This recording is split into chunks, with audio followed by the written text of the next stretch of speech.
Welcome to On Cupán Tea. As you can see, my pumpkins carved by Drew and his uncle Steve. And they're happy pumpkins. Well, there's one kind of worried pumpkin. And so, who are you today? Are you a happy person or a worried person?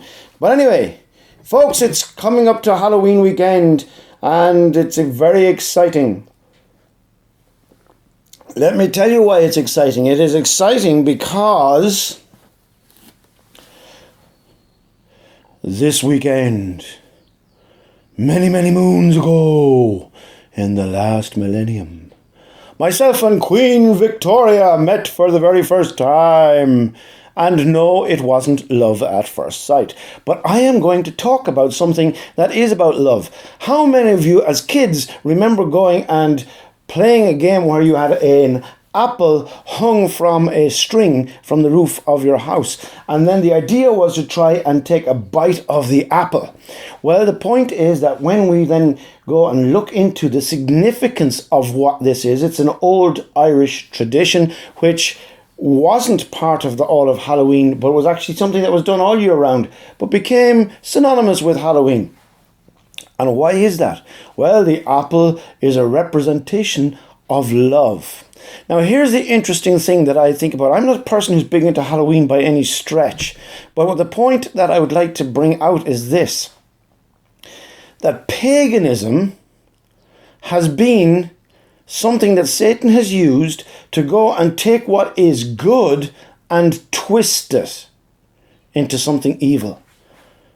That's what it is. And that is something that has happened from the very beginning of time. There are things that are good and they have been twisted into being something else, into superstition, into all sorts of stuff. And so with this comes a whole pile of superstitious nonsense. You're going to say, really? Yeah. You see, as Christians, we always think that we're bringing our fight against evil, when what we're actually about is reclamation and reconciling this world back to Christ. And the thing is that everything began from a good place. Don't believe me? Well, then you don't believe Genesis chapter 1 and Genesis chapter 2. And then what happens? The fall happens in Genesis chapter 3, where Satan comes in and he takes what is good and he twists it and brings evil into the situation. And one of the things that horrifies me is when I go around and I see all this terrible evil stuff being put up over everywhere, and it's becoming more and more and more prevalent every place we go, and it's getting worse every year. Do you know one of the things that really has upset me in 2022? This is what has upset me. One of my favourite characters, Mr. Winnie the Pooh and his friends. Anyone who knows me knows I'm into Winnie the Pooh, right? What have they done with him this year? They've taken Winnie the Pooh, a good children's classic, fun stories, all about how a group of friends get themselves into all sorts of scrapes. Well, mostly Winnie the Pooh gets himself into the scrapes, and then how they go and dig him out, etc., and all the rest of it. Fun stories. And this year, what do they have to do? They have to go and take something that is good and make it into a horror movie, twist it into evil. So what has all this got to do with love and an apple? Well, what I want to go and show you from Scripture is the apple being used as a symbol of love actually comes from God. In Deuteronomy, in chapter 32, Moses goes and recites a really long poem speaking about how the Lord came to Israel's rescue. And this is what is said in part of the poem. Remember the days of old. Consider the generations long past. Ask your father and he will tell you, your elders and they will explain to you, when the Most High gave the nations their inheritance, when he divided all mankind, he set up boundaries for the people according to the number of the sons of Israel. For the Lord's portion is his people, Jacob his allotted inheritance. Now listen.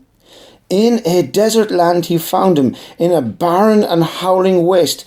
He shielded him and cared for him. He guarded him as the apple of his eye. Isn't that beautiful? God went and guarded Israel as the apple of his eye. When you actually go and look really closely into someone else's eye, do you know what you see? You see a reflection of yourself. And here God is keeping him as the apple of his eye. You see, that statement goes to show just how much God loved Israel and does love Israel.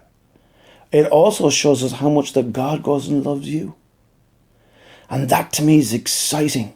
So this childhood game where we're trying to bite a lump out of an apple, and the whole idea was that if you took one bite out of the apple, then you'd fall madly in love with whoever it was that you were dating or whatever at the time.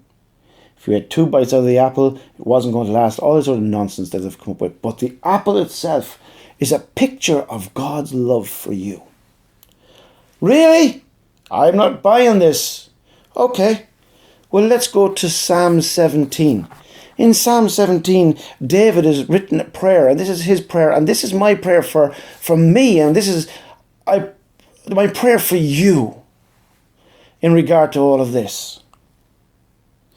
And in chapter 17 and verse 8, well, I'll read the context of it and bring it back to verse 6. I call on you, O God, for you will answer me. Give ear to my prayer.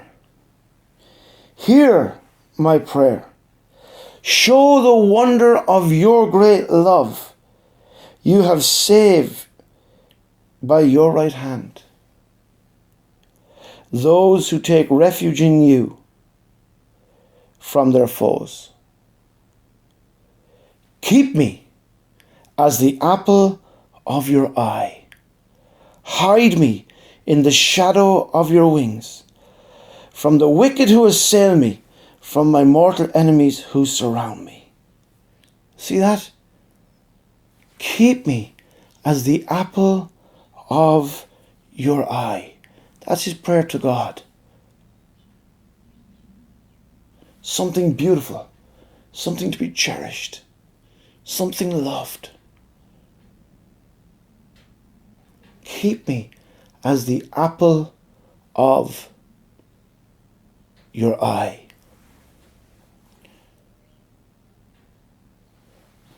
See, what has happened is this, that over the years, what has become a pagan practice, hanging this apple from a roof or bobbing for apples. The thing is, it's still caught up in the significance of the apple being representative of love. But the truth is that if we bring that back, way back, when was Deuteronomy written? Thousands upon thousands of years ago. What's it saying? It's saying God is the one who went and picked you up and keeps you as the apple of his eye, guards you as the apple of his eye. Don't believe me? Look at John 15. What does Jesus Christ go and say? He says, I have chosen you.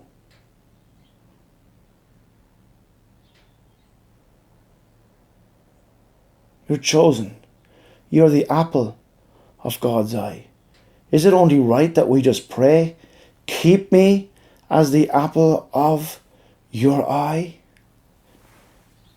Hide me in the shadow of your wings. So with all of this stuff that's going on over Halloween, let me ask you a question. If we go and strip out this, happy, hallow means holy, just scrap the een, holy.